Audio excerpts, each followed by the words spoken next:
Bon, la synthèse est toujours syndicale, et c'est donc un intellectuel qui va introduire. D'abord, je voudrais dire merci aux organisateurs, et notamment aux organisatrices, c'est-à-dire Elsa et Christelle.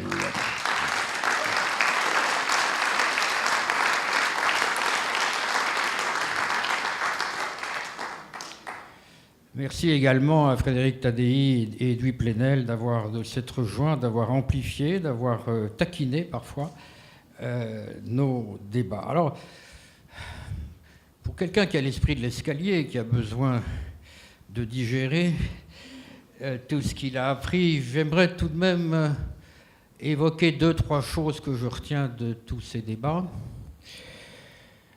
La première, c'est que la lutte de classe existe et qu'elle traverse le champ culturel.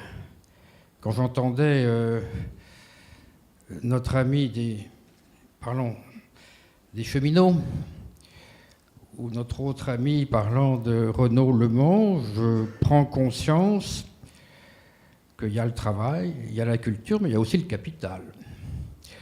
Et qu'il y a chez le patronat une évidente volonté de freiner, je dirais une volonté de faire que chacun reste seul. Je crois que la lutte de classe aujourd'hui, elle est pour les dominer, la lutte pour le collectif, la lutte pour le comité d'entreprise, pour des lieux de rencontre, la lutte pour créer le sens de quelque chose de commun à tous. Et je dis que ça parce que souvent on dit que les inégalités, c'est de la statistique. Oui, c'est vrai qu'il y a 80% de cadres supérieurs qui vont au théâtre une fois par an, alors qu'il y en a 23% chez les ouvriers. C'est vrai qu'il y a 80% des cadres supérieurs qui lisent un livre et 31% qui n'en lisent pas chaque année. Mais je crois qu'il y a derrière de tout cela une dynamique des forces. Ce n'est pas seulement une statistique. Il y a une dynamique des forces, il ne faut pas se tromper. Le patronat, ceux qui n'ont pas intérêt au collectif, aujourd'hui, a marqué des points depuis de nombreuses années. Le patronat, je ne dis pas qu'il a gagné, mais je dis qu'il a peut-être sonné l'heure d'une prise de conscience, d'une résistance que les syndicats incarnent parfaitement. La deuxième idée que je retiens, j'ai toujours eu méfiance envers l'expression de société civile. Vous savez que depuis une trentaine d'années, on dit « oh, à bas l'État, il faut de la société civile ». Et la société civile, chez la plupart de ceux qui l'emploient, c'est le chef d'entreprise, c'est le banquier, c'est le communicant. La société civile, disons, c'est Bernard Tapie et Séguéla. Et quand on nous parle de faire un gouvernement de société civile, on sait très bien ce que ça veut dire. Bon. Eh bien, je découvre qu'il y a une autre société civile, qui est vous, messieurs, et d'autres aussi. C'est-à-dire que l'État est défaillant, il peut être réveillé, il peut être stimulé par ceux qui, malheureusement, ne possèdent pas les médias. Ce sont les grands capitalistes qui possèdent les médias et donc les moyens de faire connaître, les moyens de faire voir.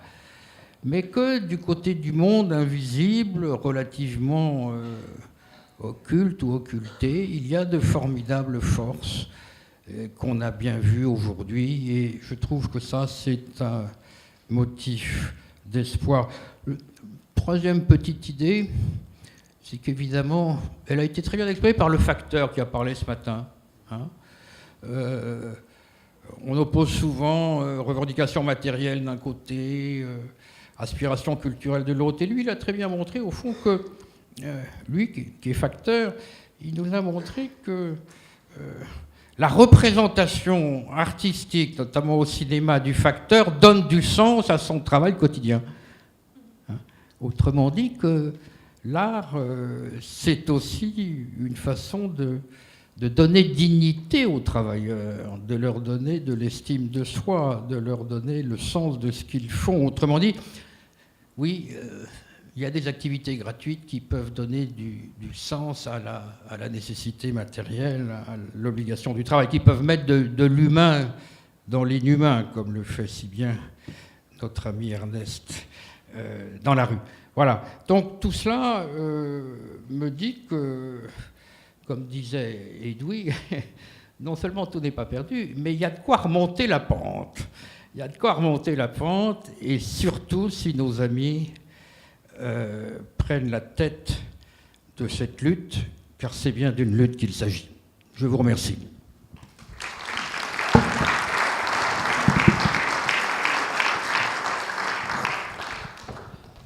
Oui, moi je trouvais que cette journée était riche. Nous aussi, il faut qu'on y réfléchisse. Tout ne se règle pas par une journée, mais je pense que nous avons bien fait de prendre cette initiative. Moi aussi, je veux remercier, mais Régis l'a fait, Elsa Conseil et Christelle Gillard, parce que c'est un gros boulot, hein, on le sait très bien, et sans elles, ça n'aurait pas eu lieu. Philippe et moi, on le sait très bien tous les deux. Première conclusion, j'ai envie de tirer de cette journée. D'abord, si on a laissé l'impression parfois, ou moi ou d'autres intervenants, que plus rien ne se faisait, non, on n'a pas voulu dire, il n'y a plus rien qui ne se fait. D'ailleurs, il y a eu toute une série de témoignages aujourd'hui de délégués dans les comités d'entreprise qui montrent qu'il y a des choses qui se font. Maintenant, on est assez réaliste aussi, je crois, pour constater, et c'est l'une des raisons de cette journée aussi, qu'il y a des choses qui ne se font plus, ou des choses qui ne se font mal. C'est pas question d'incriminer je ne sais qui, c'est une logique de société, c'est une logique de système. On a parfois, c'est une phrase de Christophe Guilly, je trouve, qui est pas mal foutue, quand il dit notre modèle ne fait plus société, si modèle il y a. Voilà. Donc, question d'individualisation, le rapport au collectif, tout ça, ça intervient bien sûr de manière importante. Moi, j'ai rappelé ce matin, d'autres l'ont fait, l'esprit des bourses du travail, l'esprit de Pelloutier, mais première internationale en 1867, si ma mémoire est bonne sur la date, il y a René qui est dans la salle, il doit confirmer. C'est bon, c'est bien ça, hein, bon, j'ai un doute sur la date à un moment donné. Il y avait bien un lien entre, y compris, l'accès à la connaissance, l'accès à la culture et les luttes sociales. Donc l'émancipation, c'est un élément clé, c'est pas seulement le rôle du CE. CE, c'est un outil parmi d'autres. Hein. L'émancipation, c'est un élément clé du travail syndical, du militantisme syndical. Donc c'est à la fois par l'accès à la culture. Alors l'accès à la culture se fait, ça peut être le théâtre, ça peut être le cinéma, comme ça a été vu, ça peut être aussi, comme Nicolas Fries le disait, c'est l'artiste qui vient sur le travail, mais c'est un ensemble. Mais je crois que là, il faut déjà retisser des passerelles, ce qu'on a, je pense, commencé à faire aujourd'hui, que ces passerelles, il faut en faire des ponts. Alors après, concrètement, il y a à la fois l'outil comité d'entreprise qui est un outil, mais on ne va pas renvoyer la responsabilité au comité d'entreprise et à nos élus en disant maintenant on a fait une journée, démerdez-vous, ce serait trop facile. Donc, hein, c'est dommage. Hein, ouais. Je pense que le fait que deux confédérations, pour le moment, se soient engagées à faire ça, c'est un signe. Ça veut dire que les confédérations entre elles prennent le dossier en main. C'est ça que ça signifie d'une manière ou d'une autre. Donc, c'est pas pour faire une opération comme... on n'est pas Jacques Séguéla, quoi, Régis. Quoi. Voilà. Bon. Donc, on veut vraiment qu'il y ait une suite à ça. Alors, la suite, elle est à la fois avec le travail que nous faisons avec nos élus CE, c'est vrai. Nous, par exemple, les FO, on organise régulièrement des journées de formation de nos élus dans les CE. C'est vrai que la dimension culture était souvent absente. On va l'intégrer. Voilà, on va faire des choses qu'on ne faisait pas sur ces questions-là. On a déjà eu l'occasion d'en parler avec Philippe. Il y a tous les salariés qui n'ont pas de CE. Hein, des petites boîtes. Bon, il y a les commissions, il y a des structures qui exigent, je ne rentre pas dans les SIC, CPRIA, CPRI, dans les petites entreprises, pour les moins de 50, là où il n'y a pas de CE, où on peut aussi faire des choses. Moi, je retiens proposition de Chiaretti ce matin. Hein, on peut faire quelque chose à Lyon, à Villeurbanne, il nous ouvre également les portes. Donc, je crois c'est un double mouvement, c'est une impulsion de la Confédération. Quand je dis la Confédération, ce n'est pas uniquement le secrétaire général, hein, c'est les structures de l'organisation. Donc il y a un mouvement qu'il faut recréer. Après, il faut des actions concrètes. Mais il y a une chose dont je suis sûr, c'est que plus que jamais, l'émancipation des travailleurs est indispensable. Voilà, ça, j'en suis persuadé. Et Je pense que ça va encore être plus vrai dans les mois à venir, quels que soient les événements qui puissent se passer. Et dans tous les domaines. Edwin Belen disait ce matin à juste titre que ce qu'on nous présente souvent comme une liberté, une autonomie, etc., en fait, c'est une aliénation. Et je vous conseille juste un livre que je viens de lire, moi, de Mathilde Ramadier, qui a son expérience dans les startups. Et c'est très édifiant. Elle montre bien que l'univers impitoyable des startups. On doit être content de travailler dans les startups. Et elle dit, moi, j'ai eu des contrats de CDD de 6 mois avec 6 mois d'essai, ce qui est quand même assez original. Bon, et pour conclure sur une note un peu d'humour, je dirais, on a tous compris, on n'ira pas voir le film Camping. Pour ceux qui étaient là ce matin.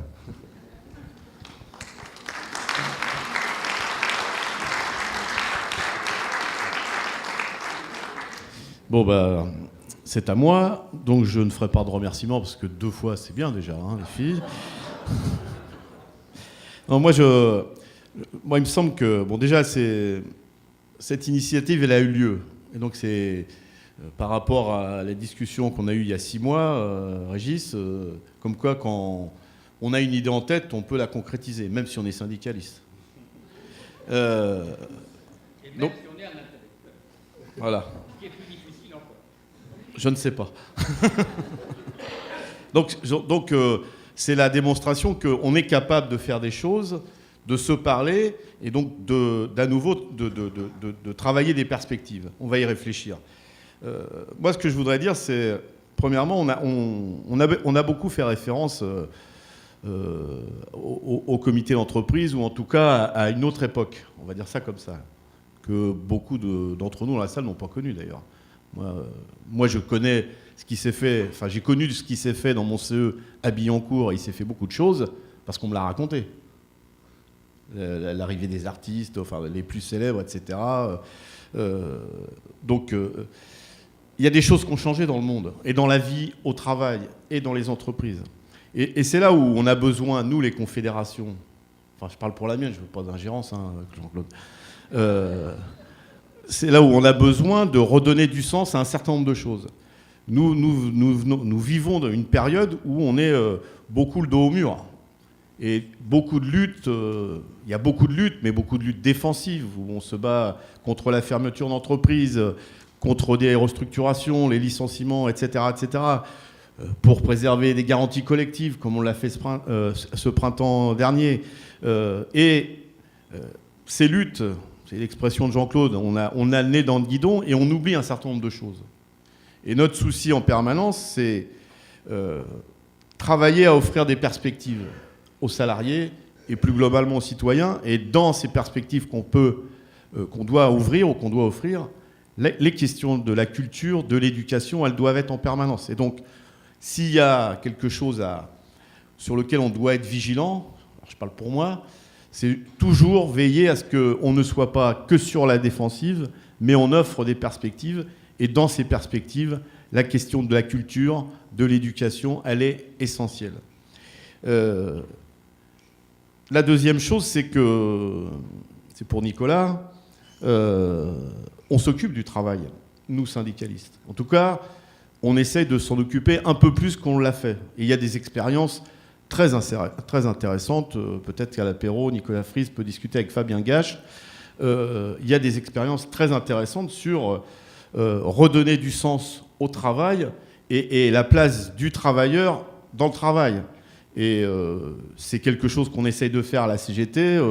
Il y a un collectif qui est en place, justement pour que les salariés, les travailleurs, prennent conscience de ce qu'ils sont au travail, dans le travail et de leur place au travail. Donc on a certainement des progrès à faire, je regarde Fabien, mais en tout cas on bosse là-dessus, parce qu'on considère que c'est une de nos priorités. Par contre, comme dirait l'autre, il n'y a pas que le travail dans la vie. Il n'y a pas que le travail dans la vie. Et c'est là où on doit impulser, avec un outil qui est formidable, unique au monde, les comités d'établissement, pour que, eh bien, comme il n'y a pas que le travail dans la vie, il faut aller découvrir d'autres choses. Alors, on peut faire venir les artistes à l'entreprise. Ça a existé. C'est plus compliqué aujourd'hui. C'est plus compliqué. Déjà, pour faire rentrer un secrétaire général de Confédé dans une entreprise, c'est compliqué. Déjà. Pourtant, la loi le permet. Mais c'est déjà compliqué. tu as dû, comme moi, avoir des refus d'employeurs pour rentrer dans une entreprise. Donc, il faut regagner ça. Il faut regagner cet échange. Et l'échange, il n'est pas uniquement dans le lieu de travail des uns et pas dans le lieu de travail des autres. Il faut éveiller. Mais je disais, les comités d'entreprise sont un outil formidable. Et donc, il faut qu'on redonne aussi du sens au rôle des comités d'entreprise, comme on l'a pu le connaître, mais avec d'autres formes. On n'est pas des nostalgiques. Et je pense, y compris, qu'il faut plus articuler nos questions revendicatives avec ce besoin d'ouverture, d'ouverture à la culture, à la lecture, etc. Par exemple, la CGT propose de travailler moins, vous le savez. C'est pas valable pour tout le monde, les secrétaires généraux sont mis à part. Mais 32 heures, ça permet d'ailleurs, quand on travaille 32 heures, d'aller à la bibliothèque le vendredi après-midi, de lire le livre le week-end, pendant que les bibliothécaires font autre chose aussi, mais ne sont pas au boulot, et puis de ramener le livre le lundi, par exemple. Donc, il faut qu'on ait toujours en permanence ce souci de conjuguer nos revendications avec ce besoin d'ouverture d'esprit, de découverte, de culture. Et les comités d'entreprise sont pour ça un vecteur très important, me semble-t-il. Les expériences, et il y a encore des expériences, même s'il y en a moins, ils jouent un rôle important. Le problème, c'est que, comme je l'ai dit ce matin, ils sont attaqués, peu défendus, à part par les syndicalistes ou les salariés. Il y a une méconnaissance du rôle des comités d'entreprise et de la place qui le consiste. Je le disais à table à Régis, moi je suis dans un établissement où il y a beaucoup de Japonais, c'est le mariage Renault-Nissan. Le Japonais est fan du comité d'établissement. Ils disent, mais c'est magnifique ce que vous avez en France. Alors je leur dis, oui, mais il ne faut pas travailler 55 heures par semaine pour aller au comité d'établissement. Mais on crée des liens. Eux, ils découvrent des choses admirables. Donc, les comités d'établissement ont un rôle essentiel. Ils sont attaqués, il faut les défendre. Il faut les défendre. L'investissement, en tout cas, ce que mettent les patrons en termes d'argent dans les comités d'établissement, ce n'est pas une charge. C'est un investissement pour les salariés, pour le bien-être des salariés et forcément pour le bien de l'entreprise. Quand je vois les attaques contre la CCAS, contre les cheminots avec les restructurations, il y a besoin d'une mobilisation pour redonner du sens au comité d'entreprise. Et on n'est pas des égoïstes ou des gens qui défendent leur précaré. Il faut qu'on se soucie de ces salariés, 1 sur 2, qui n'ont pas, en plus d'avoir souvent des salaires les plus bas, la chance, parce que la loi ne le permet pas, d'avoir accès à des comités d'entreprise. Là, je pense qu'on doit travailler ensemble pour que les patrons payent un peu, mais payent pour que tout le monde du travail, précaire, intérimaire, ce que disait Fabien, c'est essentiel, puisse avoir accès à ces outils que sont les comités d'entreprise. Voilà, ça nous donne des perspectives de boulot. Je pense faut qu'on y réfléchisse en termes de prolongement de cette journée. Moi, il me semble qu'il y a besoin d'avoir ce type d'initiative dans des territoires, en région, pour avoir plus de proximité avec les lieux de culture, les théâtres, les bibliothèques, etc., etc., de façon à ce que cette journée, elle ne reste pas sans lendemain, ou alors qu'on nous traite d'ici quelques mois d'une élite syndicale et culturelle, mais bien que ça devienne, ça soit pris le plus largement possible. Et donc, ça nous offre, en tout cas, moi, en ce qui me concerne à la CGT, des pistes de travail. On a déjà des projets, mais je ne vais pas vous le dire, sinon Maï va copier. Donc, mais on a déjà des projets en tête sur un certain nombre de choses pour renouer ces liens. En tout cas, moi, je suis très optimiste. Merci.